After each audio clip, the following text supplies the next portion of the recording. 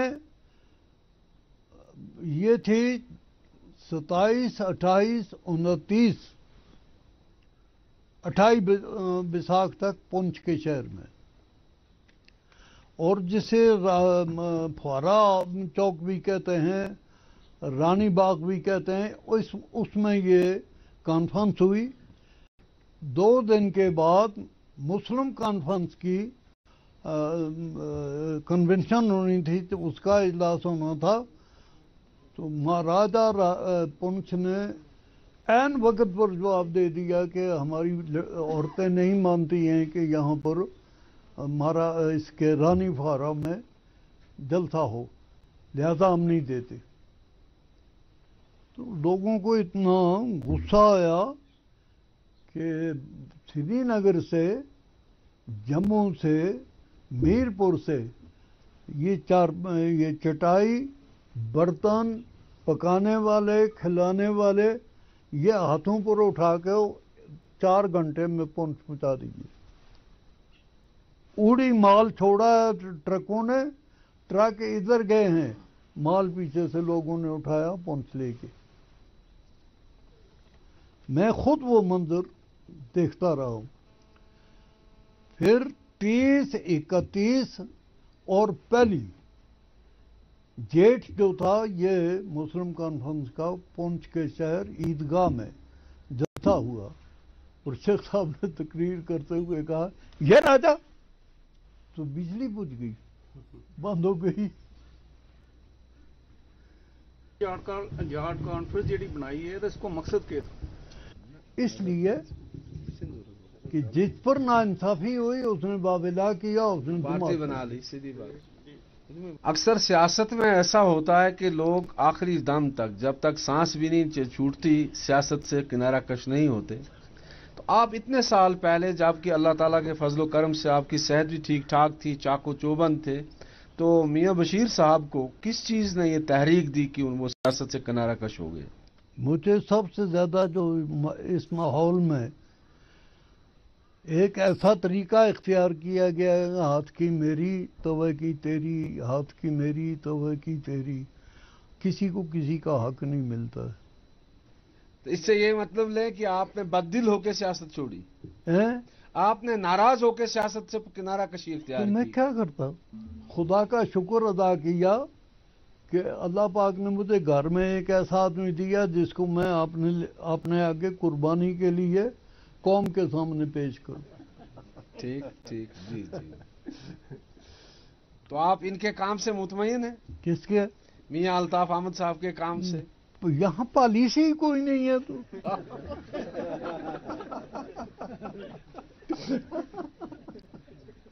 ان حالات میں آپ کو کشمیر کا مستقبل کیسا دکھ رہا ہے؟ ابھی تو بادل چھائے ہوئے ہیں، میں کچھ کہہ نہیں سکتا. میرا ایک سوال ہے کہ یہ جو اتنا پیسہ یہاں دلی والوں نے بھیجا ابھی تک 1947 سے آج تک، یہ یہاں پہ تبدیلی کیوں نہیں آئی؟ لوگ کیوں نہیں بدلے؟ وہ حفیظ چلندری نے شاید لکھا ہے کہ کیا ظاہر میں تو ان کا باطن ہے لیکن پیٹ ہے انجیر کا. جی وہ ہم پر ہی یہ الزام. نہیں، میں وہی کہہ رہا ہوں کہ مطلب اتنا کام ہوا، اتنے پیسے آئے، کیا آپ کی نظر سے میں نے جو آپ سے عرض کیا ہے، پیسے کو آنے والی چیز کو چھوڑیے، آپ بھی ہم بھی سارے اس ریاست کے باشندے ہیں. اس زمین پر ہمارا حق ہے، میں چمن میں چاہے جہاں رہوں، میرا حق ہے فصل بہار پر. میاں صاحب میں جسارت کروں، میں کچھ جاننا چاہتا ہوں. فرمائیے. یہ سیاست کی باتیں ہوئی زیادہ تر اور ڈیولپمنٹ کی کچھ باتیں بھی ہوئی، لیکن آپ کو زیادہ تر ایک روحانی شخصیت کے طور پر جانا چاہتا ہے، اور روحانی قدروں سے ہم بھاگتے جا رہے ہیں اور اس سے ہماری پوری سماجی زندگی میں ایک تنزل سا ہے. آپ خود کیا محسوس کر رہے ہیں؟ وہ جو آپ فرما رہے ہیں یہ بالکل صحیح ہے. آج جتنی روحانیت سے، طریقت سے، شریعت سے، وحدانیت سے خدا کی مخلوق بگڑ رہی ہے، یہ ایسا خطرہ آ رہا ہے سامنے جس خطرے سے نجات پانی بڑی مشکل ہے. تو ایک اور چیز میں جاننا چاہتا تھا. آپ ایک سیاسی شخصیت ہیں، ایک روحانی شخصیت ہے.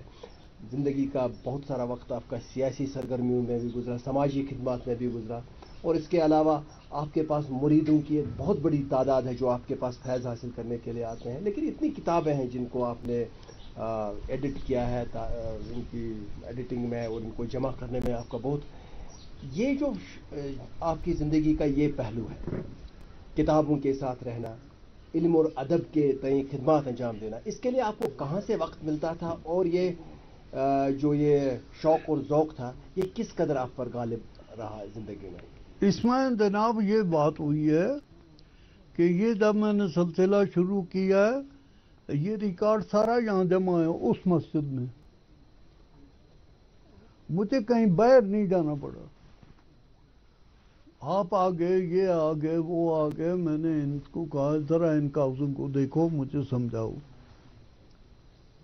میں نے ان کے مشورے بھی لیے، پونچھ والوں کے لیے، رجوری والوں کے لیے، اور کشمیر میں بھی اس قسم کے لوگ ہیں جن کو 180 سال 82 سال ہو گئے ہیں ان کتابوں کو، ان کاغذوں کو دیکھتے. تو یہ اس مثال کے طور پر وہ مسجد شریف جس کی کھڑکی کھلی ہوئی ہے، یہ بابا جی صاحب کی عبادت ہے. وہ اسی میں رہتے تھے، اسی میں ان کا وصال ہوا، اور اسی میں ان کو غسل دیا گیا، اور یہاں سے وہ اس قبر میں چلے گئے جو 20 سال پہلے انہوں نے بنائی تھی. اس وقت بھی اسی قبر میں. یہ سارا ریکارڈ کچھ آپ کی زبانی، کچھ ان کی. لکھنے والے بھی جیسا کیسا ہوتا تھا مل جاتے تھے، میں ان کو اس کام پر لگا دیتا تھا. پھر یہ کچھ کتابیں جو ہیں یہ الطاف نے کروائی ہیں. یہ میرا شوق ان کے دل میں تھا، یا اس کو خدا پاک نے یہ خود نعمت عطا کی. میں تو بیچ میں بھوکا تو ہوں. حضرت ابھی آپ نے ایک شعر پڑھا اس کا، حفیظ جلندری صاحب کا، سنا ہے حفیظ جلندری بھی یہاں آئے تھے؟ ہاں بہت سال آتے رہے ہیں. اچھا، وہ یہاں آتے تھے؟ جی ہاں، آتے تھے. اور حفیظ جلندری کا میرے پاس لکھا ہوا شاہ نامہ اسلام پر اوپر موجود ہے. اچھا اچھا. وہ انہوں نے لکھا ہے، میں چوہان ہوں ذات کا. اچھا. اور میں نے فلاں جگہ میں قیام کیا ہے اور تجسس کیے ہیں انسانوں کے بھی، حالات کے بھی، کانگریس اور مسلم لیگ کے بھی. لیکن مجھے جو سکون وانگت میں میاں نظام الدین صاحب کے ساتھ مجلس میں ملا وہ کہیں نہیں ملا. سوال میں ذاتی طور آپ سے پوچھنا چاہتا تھا. جی. آپ نے اپنے پورے سیاسی سماجی زندگی میں دنیا دیکھی، تو شیخ صاحب سے لے کر مولانا محمد سعید مسعودی، مرزا افضل بیگ، صادق صاحب، اندرا گاندھی، پتہ نہیں کن کن لوگوں کے ساتھ، پھر سرحد کے اس پار بھی آپ نے جو کشمیر کا دوسرا حصہ ہے، سردار محمد عبدالقیوم خان سے لے کر اتنے لوگوں کے ساتھ آپ کا میل ملاپ رہا. کسی ایسی شخصیت کا نام آپ بتائیں گے جس نے آپ کو متاثر کیا ہو ان میں؟ سب سے زیادہ میرا تعلق جو رہا وہ شیخ صاحب سے. جی. اس کی یہ وجہ ہوئی کہ شیخ صاحب کے خاندان میں جب بیگم صاحب شادی ہو کے آئیں تو شیخ محی الدین کا ان کا کچھ پتہ نہیں کہ کیا بات ہوئی تو وہ بیگم صاحب سیڑھی سے گر گئی. ان کے مکان کی جو سیڑھی ہے اس سے وہ گری, وہ زخمی ہوئی. تو انہوں نے شیخ صاحب کو کہا مجھے اس طرح کی تکلیف ہے, میرا خاموشی سے کوئی علاج کرواؤ. صبح وہ ٹانگے میں بیٹھے, وائل آئے, وائل سے اس گھوڑے ٹانگے والے پر کاٹھی ڈالی, بیگم صاحب کو بٹھایا اور آگے آئے تو آگے اس وقت کوئی اتنی پہچان نہیں تھی. وہ آئے تو وہ آتے آتے پارلی سڑک سے رات وانگت رہے. جی صبح شیخ صاحب یہاں آئے, بیگم صاحب نہیں آئی. تو شیخ صاحب نے بابا صاحب سے بات کی ہوگی, بابا صاحب کو کچھ پریشانی جیسی ہو گئی. پھر ایک ناظرہ ابھی تھی یہاں ٹانگا مرگ کی عورت گواس میں, نارا ناگ, اس کو بلایا اسی وقت یہاں. تو بیگم صاحب کو یہاں لایا, وہ مہینہ 1.5 مہینہ یہاں رہیں. میری والدہ بھی ان کے ساتھ رہیں, وہ ناظرہ بھی رہی, اور بھی یہاں کوئی صوبہ زراعت کی عورت آ جاتی تھی, کوئی پونچھ کی, کوئی یہاں کی, جو اس زنانہ طرز طریقہ کی مارن تھی. تو بیگم صاحب ٹھیک ہو گئی. تو شیخ صاحب کا جب پہلی بار آئے تھے تو یہاں کوئی 2 گز برف تھی, ادھر 12-14 آدمی ان کے ساتھ تھے. یہاں وہ گھوڑوں پر سے اترے, آئے, بیٹھے اندر. مجھے خوشی ہوگی کہ 14 گھوڑے ہیں, آج تو میرا سواری کا کام ہو گیا. تو یہاں پنڈت جواہر لال نہرو بھی آئے تھے؟ ہاں جی پنڈت جی آئے یہاں سے, پھر چائے شائے پی, کھانا کھایا. جس سال سوپور میں کنونشن تھا, کنونشن ہوئی. آپ کے بچپن کی طرف جاتے ہیں, لڑکپن کی طرف جاتے ہیں. بچپن اور لڑکپن کا کوئی ایسا واقعہ جو سبق آموز بھی ہو اور دلچسپ بھی ہو؟ بڑی مار بابا صاحب سے, اور اس وقت روتے تھے کہ یہ باپ کیوں مارتا ہے. آج روتے ہیں کہ وہ مارنے والا کہاں چلا گیا. اسی طرح گھوڑ سواری کے بارے میں ہم نے سنا کہ آپ نے ایک ہی دن میں یہاں سے پنچ تک. ہاں بالکل, ایک بار نہیں, 4-5 دفعہ. اور خدا پاک کے فضل سے میں نے ایسے گھوڑے رکھے ہیں جو کشمیر میں یا جموں میں کسی کے نہیں تھے. جی, اس وقت بھی آپ کا دل کرتا ہے سواری کرتے ہیں؟ بالکل, میں تڑپتا ہوں. آپ کو میں بتاؤں, ایک آدمی مجھ سے جو زین وہاں سے لاتا تھا کانپور سے, کیونکہ آپ سیالکوٹ سے تو آ نہیں سکتی, نہ وہاں بنتی ہیں. تو میں نے اس کو 5-6 سال ہو گئے, نہیں تھوڑا ہو گیا, میں نے اس کو تلاش کیا, وہ نہیں ملا. رجوری کا ہے. پرسوں اچانک یہاں آ گیا. میں نے پوچھا تم کہاں تھے؟ اس نے کہا یہ بات ہے, کچھ اس طرح کرنے لگا. میں نے کہا یہ لو چٹھی, یہ لو کرایہ, کانپور جاؤ, میری کاٹھیاں 2 بنا کے لاؤ, ایک اس کے لیے ایک میرے لیے. آپ ڈائری بہت پہلے سے لکھتے رہے, جی. یہ شوق کب سے آپ کو پیدا ہوا تھا ڈائری لکھنے کا؟ پہلے ابتدا میں بابا صاحب لکھتے تھے. اچھا. تو ان کی ڈائری پر میں پڑھتا تھا, آج ہم نے یہ قصور کیا, آج گھوڑا لنگڑا کیا, آج اس طرح ہوا. تو میں نے کہا میں بھی لکھوں. اچھا, آپ بھی لکھتے رہے. تو پھر میں نے لکھا. 8-10 سال ہو گئے نہیں میں لکھتا. جی. لیکن اس وقت تک میرے پاس 60-70 سال کا پورا ریکارڈ, ڈائری کا ریکارڈ. ملت اسلامیہ کے خصوصاً اصلاح کا, اس کے صحیح نقش قدم پر چلنے کا, اس کے نجات کا ذریعہ جو تھا اور فلاح کا جو ذریعہ تھا, وہ قدیم مدارس, خانقاہیں جو ہے وہ ہوا کرتی تھی. وہ حضرت شیخ پیران حضرت شیخ عبدالقادر جیلانی رحمۃ اللہ علیہ کا جو بغداد شریف میں مدرسہ نظامیہ تھا, وہاں سے لے کر آج تک کی جب ہم تاریخ دیکھتے ہیں تو وہاں اصلاح کا ایک پہلو نظر آتا ہے.